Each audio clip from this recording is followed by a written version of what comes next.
आदरणीय विजय जी, उत्तर प्रदेश के संयुक्त महामंत्री आदरणीय डॉक्टर शिवमंगल जी, इस प्रांत के महामंत्री श्रीमान द्वारिका जी, संयुक्त महामंत्री डॉक्टर बलजीत जी, उपस्थित आत्मीय स्वजन, बंधु और भगनी। बात तो हम संगठन सत्र में करेंगे, लेकिन आपने अभिनंदन किया है तो अभिनंदन का आभार तो देना ही चाहिए अपनों को, क्योंकि अपनों के बीच में जब अभिनंदन होता है तो मन बहुत आनंदित होता है और अभिनंदन सबको अच्छा लगता है। लेकिन जब अपने करते हैं तो मन और आनंद मगन होता है। लेकिन हम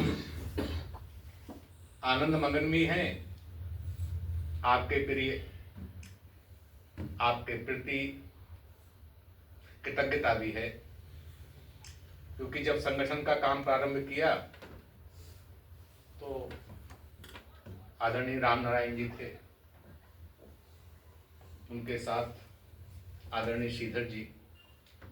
सन 2000 25 वर्ष हो गए हैं साहित्य परिषद की यात्रा में। जिम्मेदारी लिए तो 12 वर्ष हुए हैं, सन 13 में जिम्मेदारी ली थी, उसके पहले जिम्मेदारी नहीं ली थी। लेकिन आदरणीय श्रीधर जी का प्रेम था, उनका स्नेह था, तो सन 2000 से संगठन की गति में जो सहयोग हो सकता था वो कर रहे थे। लेकिन 2013 में संगठन का आदेश हुआ कि नहीं, कुछ थोड़ी बहुत जिम्मेदारी लेनी है, तो जिम्मेदारी से लेकर के और 13 से वो काम प्रारंभ किया। ये यात्रा भी 25 वर्ष की हो गई। संगठन के साथ साथ दायित्व लेकर के 12 वर्ष की और बिना दायित्व के 25 वर्ष की यात्रा हो गई है। आज आप सबने रीवा अधिवेशन में राष्ट्रीय महामंत्री की जिम्मेदारी दी है, बड़ी जिम्मेदारी है।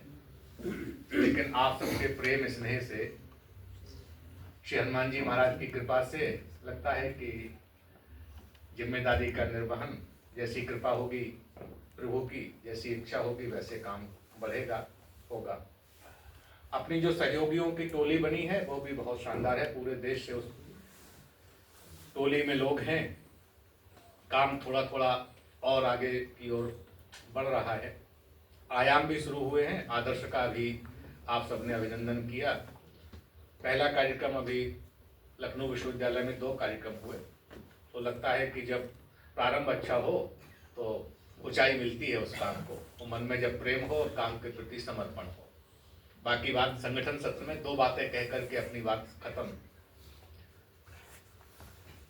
कि जब अभिनंदन होता है तो एक हमें कथा हमारे वरिष्ठ सुनाते थे, उसका भाव दूसरा था, लेकिन आज इस भाव में भी वो एकदम से फिट बैठती है। कि एक कुम्हार था, उसके पास एक गधा था। तो कुम्हार का काम ही है गधे को ले जा करके मिट्टी लाना, फिर बर्तनों का निर्माण करना। तो एक दिन जब वो खुदाई कर रहा था, गधे को लेकर के गया तो उसको एक भगवान की मूर्ति मिल गई खुदाई में। उसको लगा अरे तो बड़ा सौभाग्य है, आज तो मूर्ति मिल गई। तो उसने वो मिट्टी वहीं फेंक दी जो गधे पर लाद रहा था और मूर्ति को रख लिया। कहा जरा गांव में जरा सबको दिखाते हैं।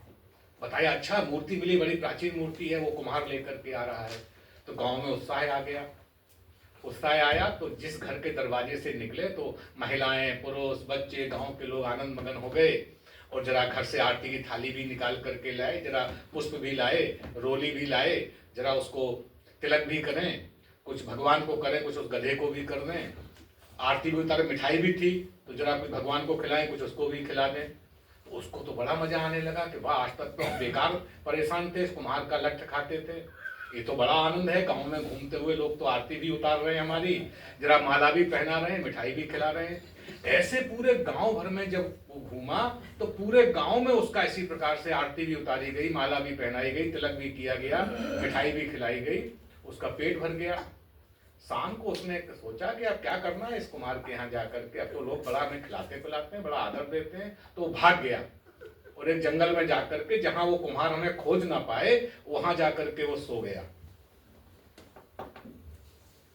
उस सवेरे रात भर बड़ा खूब पेट भरा हुआ था, तो रात भर खूब प्रेम से उसने नींद ली। उस सवेरे जब जगा तो लगा कि अच्छा भूख लग रही है, जरा फिर चले गांव की तरफ, जरा गांव के लोग फिर वैसे ही हमारा आदर करेंगे। तो जैसे ही पहले घर की तरफ गया तो उसने आवाज लगाई, अपनी आवाज में वो रहका, घर के लोग निकले, उसको भगाया। तो उसको लगा अच्छा लगता है पहचान नहीं पाए ये लोग हमें। दूसरे दरवाजे पर गया तो जैसे ही उसने आवाज लगाई तो वहां लठ मिला उसको, डंडा। अब वो परेशान हुआ कि क्या हो गया, कल तो बड़ा आदर कर रहे थे, आज तो सब भगा रहे हैं, अनादर कर रहे हैं। ऐसे पूरे गांव में घूमा, लेकिन हर घर से उसको अनादर मिला। तो परेशान हो गया, लगा कि कुछ गड़बड़ थी, फिर पहुंच गया अपने मालिक के पास। इसलिए आपका जब आदर होता है तो आदर आपका नहीं है, व्यक्ति का नहीं है। जो व्यक्ति पर जिम्मेदारी है उसका आदर है। गधे का आदर नहीं हुआ था, भगवान का हो रहा था, भगवान के बहाने उसको भी पूजा हो रही थी। इसलिए हमेशा अपने संगठन के कार्यकर्ता को ये याद रखना चाहिए कि समाज जो आपको आदर दे रहा है, संगठन जो आपको आदर दे रहा है, वो आपका व्यक्तिगत नहीं है, वो आपके काम का है, संगठन के प्रति आपके समर्पण का है, और जो संगठन ने आप पर विश्वास करके जिम्मेदारी दी है उसका है। अगर हम ये स्मरण रखेंगे तो जो आपके संगठन की यात्रा है वो निर्विघ्न, आनंद मगन होकर के जहां तक प्रभु की इच्छा होगी वहां तक चलेगी। अंतिम बात, एक बार फिर कृतज्ञता आप सबके प्रति, आभार भी। अपनों ने सम्मान किया है इसलिए बहुत मन आनंदित भी है, और जो आपने विश्वास जताया है प्रभु की कृपा से उस विश्वास पर हम सब लोग खरा उतरने का प्रयत्न करेंगे। आज संघ साहित्य चिंतन प्रवाह की जो संगोष्ठी है इसके तुरंत बाद श्रद्धेय ठेंगड़ी, एक उदाहरण याद आता है, इससे आपको कल्पना ध्यान में आएगी। 89 पूज्य डॉक्टर साहब की शताब्दी वर्ष, नागपुर में एक कार्यक्रम था 89 में। श्रद्धेय ठेंगड़ी जी, दत्तोपंत ठेंगड़ी जी उस कार्यक्रम में थे, उनका उद्घाटन भाषण था। लेकिन जब बड़े लोग विचार करते हैं, जिनका समर्पण है, जिनका त्याग है, जो देश समाज राष्ट्र से अपने आप को तारतम्य में रखते हैं, तो उनकी जो परिकल्पना है, भविष्यवाणी कैसे सिद्ध होती है। आप कल्पना करिए, 89 का वो समय था, उन्होंने कहा कि हम बात करते हैं कि 21वीं सदी हिंदू सदी होगी या भारत की सदी होगी, लेकिन होगी कैसे। ये बात 89 की है। तो उन्होंने एक परिकल्पना प्रस्तुत की, जिस समय हम लोग बिल्कुल 89 में तो हम बहुत छोटे थे, लेकिन जो दृष्टि थी वो लोगों को लगा कि ठेंगड़ी जी क्या बोल रहे हैं, ठेंगड़ी जी जैसा महापुरुष।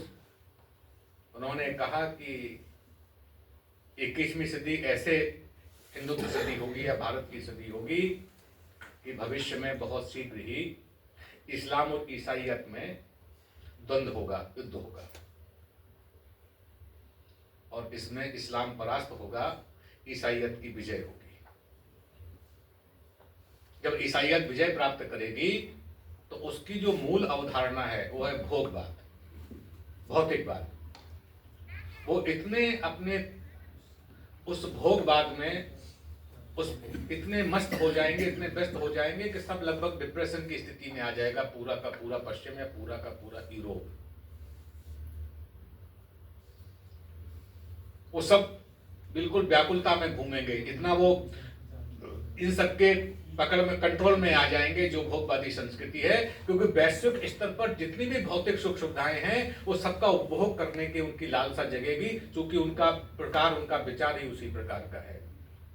जब वो इस प्रकार से विचरण करने लगेंगे, स्वच्छंद हो जाएंगे, स्वतंत्र नहीं, स्वच्छंद हो जाएंगे, तो जब वो डिप्रेशन में जाएंगे तो उनको आत्म शांति की खोज में भारत की ओर देखना पड़ेगा। वो आत्म शांति की खोज में, मन की शांति के लिए वो भारत कहीं युद्ध नहीं करेगा। ये विश्व गुरु की परिकल्पना उन्होंने बताई कि नहीं वो बेस्ट भारत युद्ध करेगा और पूरे विश्व को फिर जीत लेगा, नहीं, वो नहीं। उनकी जो परिकल्पना है वही संघ की परिकल्पना है कि विश्व गुरु की जो बात करते हैं, जब पश्चिम और यूरोप अपने मन की शांति के लिए जो भारत की शरण में आएगा, उस समय भारत की जो 21वीं सदी हिंदुत्व की सदी होगी वो तब हम साकार करेंगे। और 91 कुवैत का युद्ध प्रारंभ हो गया था, हमें ध्यान होगा। पैट्रियट और वो मिसालों को हमने पहली बार भारत में स्टार टीवी आई थी, वो इसका और पैट्रियट मिसालों का जो आपस में लड़ना होता था, हम लोगों ने पहली बार देखा था 91 में। आर बसु उसके पहले डायरेक्टर बनाए गए थे भारत के स्टार टीवी के। तो ये सब जो चीजें हैं इस संघ साहित्य चिंतन प्रवाह में इसलिए आवश्यक है चूंकि हम संघ के कार्यकर्ता हैं और हम वैचारिक रूप से संघ से जुड़े हुए हैं, वैचारिक रूप से संघ से जुड़े हैं और साहित्य के क्षेत्र में हम काम करते हैं। इसलिए साहित्य परिषद और साहित्य परिषद के कार्यकर्ता, साहित्य परिषद से जुड़े साहित्यकार, उनकी जिम्मेदारी बनती है कि जिस क्षेत्र में हम काम कर रहे हैं उसी क्षेत्र से हम संघ को अपना समर्पण दें। इसीलिए अगला सत्र संघ साहित्य चिंतन प्रवाह का होगा। आपके प्रति एक बार फिर कृतज्ञता, बहुत धन्यवाद। भारत माता की जय।